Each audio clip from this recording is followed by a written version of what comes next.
How's that?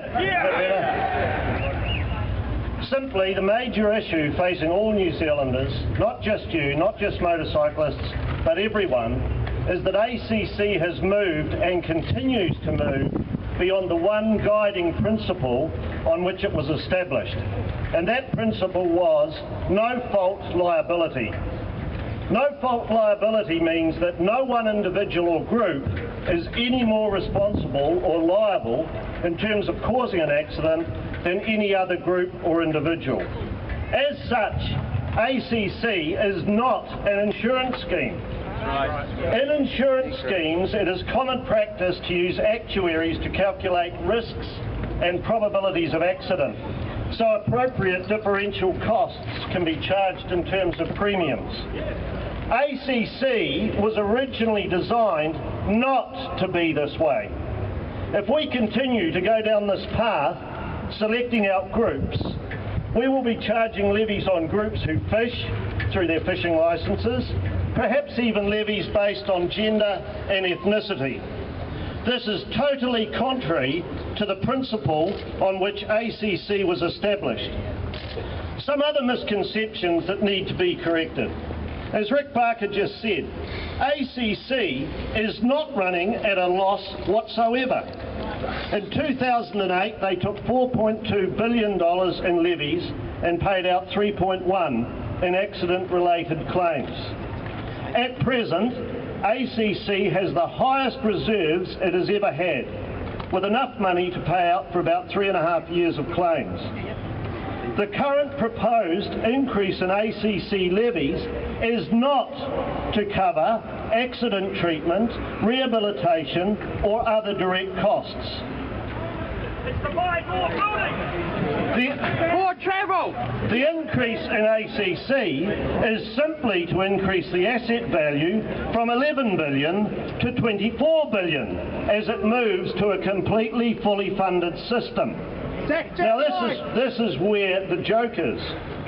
Fully funded means paying for your accidents that happen today as well as paying the future costs associated with those accidents. This method of funding is extremely questionable, as accurately forecasting future medical costs, rehabilitation rates, etc. is almost impossible, especially when one looks at the difficulty health boards have in balancing their financial operations on an annual basis. So the reality is the purpose of these levies is to make ACC look good in a financial balance sense. This is where the levies are going. They are not going to fund accidents directly, they are going to increase the value of ACC. To increase these levies, the government is proposing changes through a bill they currently have before Parliament. However, what must be remembered is that ACC is not an insurance scheme. ACC is a compensation scheme, one established on the principle of no-fault liability.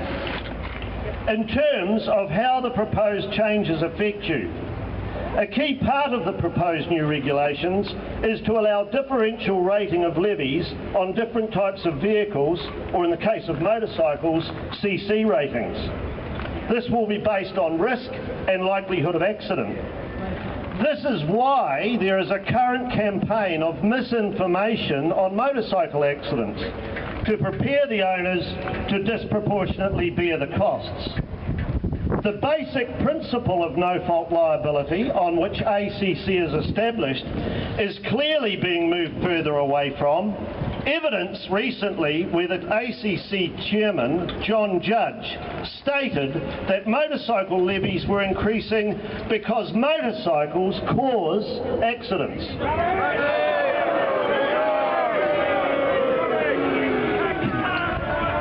This focus of differential liability is inequitable in that it is not being applied across other groups.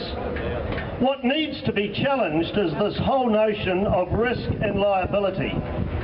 If risk relates to the risk of a specific group, for example motorcyclists having an accident, then why should a motorcyclist pay more when the risk he faces is posed by other road users like car drivers and SUV drivers?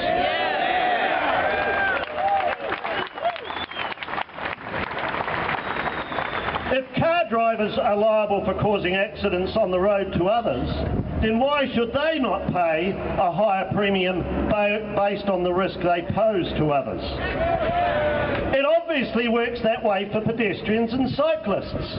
They pay no levies but are paid for by other road users, cars, trucks, motorcyclists and mopeds from the ACC motor vehicle account. Motorcyclists are simply being victimised by government.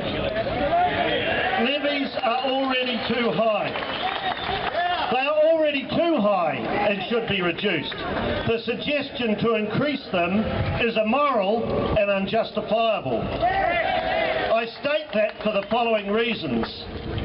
Motorcycle accident rates are coming down and have been for 30 years, even by ACC's own admission. ACC stated that in the period 2000 to 2008, motorcycle registrations had increased by a factor of 4. That means there are 4 times as many bikes registered as there was 8 years ago. However, ACC also stated accidents have only doubled. Therefore, the accident rate must be decreasing. During that time, ACC levies on motorcycles have also disproportionately increased. Consequently, ACC have made even more money out of motorcyclists. ACC also state that motorcyclists